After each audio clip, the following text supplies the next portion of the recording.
molto importante fare una forma di allevamento che ti consenta anche un uso delle macchine intelligente, perché spesso uno dice vabbè faccio l'impianto meccanizzabile e poi dopo non lo curi, ma la macchina è stupida di suo, non è che ragioni, quindi se gli fai un impianto che non è allineato bene, oppure se non fai una potatura fatta bene, banalmente se i fili su cui il cordone appoggia non li tiri ogni anno, tu hai, non so, un imbarcamento della produzione, e sei anche la macchina migliore del mondo, l'operatore più, come dire, più coscienzioso del mondo, ti fa dei danni.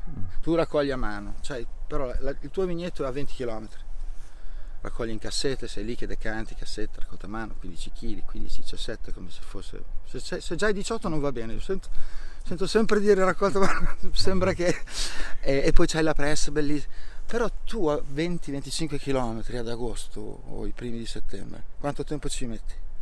Vieni qua, cioè hai un sistema per mantenere, o fai 50 giri, appena c'è una cassetta vieni a casa, perché sennò è molto più preservata la qualità, che provo il più possibile a preservare io, che ho i vigneti attaccati a casa, che faccio degli scarichi molto contenuti, cioè se il mio carro mi tiene anche 30 quintali di pigiato, io quando li ho messi 10-12 prendo e vengo a casa. Guarda come si sfarina, è un medio impasto sabbioso limoso. E che caratteristiche dà? Terreni molto fertili, molto permeabili, perché quando non hai quasi per niente o con frazioni molto poco rilevanti di argilla, significa che la permeabilità del terreno, ad esempio la possibilità da parte delle radici di andare in profondità e quindi di approvvigionarsi, ad esempio per quanto riguarda le risorse idriche, è molto più facilitata, no? Ma questo è dovuto al fatto che siamo attaccati ai due fiumi, c'è il Secchia a 300 metri, il Panaro a poco più di 1 chilometro. Questa è la parte vecchia della cantina, e la parte originaria, quella che di fatto costruì mio nonno a metà degli anni 20. Mio nonno costruì la parte vecchia della cantina, la casa dove abitiamo, la casa colonica di fianco.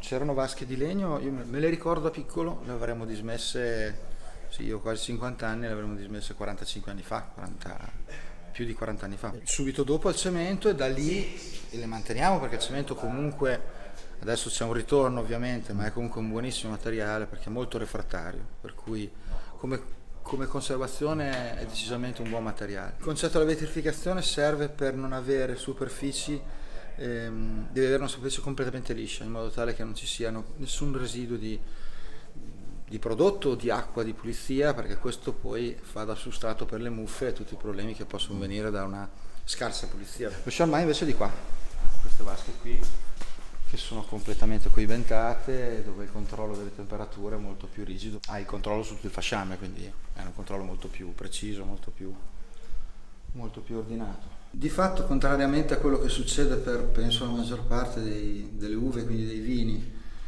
la macerazione aiuta chiaramente per estrarre colore, ma anche per estrarre corpo, per estrarre anche tutta una serie di sostanze che poi nel corso dell'invecchiamento evolvono, si trasformano, si complessano, e quindi sono come precursori di aromi, di profumi, ma anche di costituenti del corpo, legati molto all'invecchiamento, molto all'affinamento, no?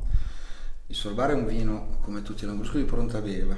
Per il Santaga utilizziamo anche una parte di mosto derivante dalle pressature, e quindi ha, pur essendo un sorbare in purezza, ha dei punti colore più marcati proprio per questo motivo, non per altro. Il radice rappresenta la tradizione perché è un rifermentato in bottiglia, quindi la sua ragion d'essere profonda è quella. Noi adesso sono anche prodotti che stanno, come dire, tornando prepotentemente di moda, per cui ci sono tanti surlì, altra parola che ci appartiene, ma che per un vino come il Sorbara, che ha una condizione per cui tutti gli zuccheri vanno a secco. Quindi tu sai esattamente che di quei 10 ne intervento, cioè. Sì, perché quindi esempio, come si spiega? Ad esempio, per il Grasparossi, che è sempre un lambrusco, invece storicamente ha sempre avuto, detta male in dialetto, una vena un pochino più dolce, no? Ma perché uno aveva un'acidità più bassa, secondo era più facile avere degli arresti di fermentazione, cioè che gli zuccheri che la fermentazione a un certo punto si fermasse. Da sola. perché è un ambiente, cioè è un vino diverso. Osservare invece per l'acidità naturale che hai, i lieviti stanno da Dio in un'acidità naturale bella decisa,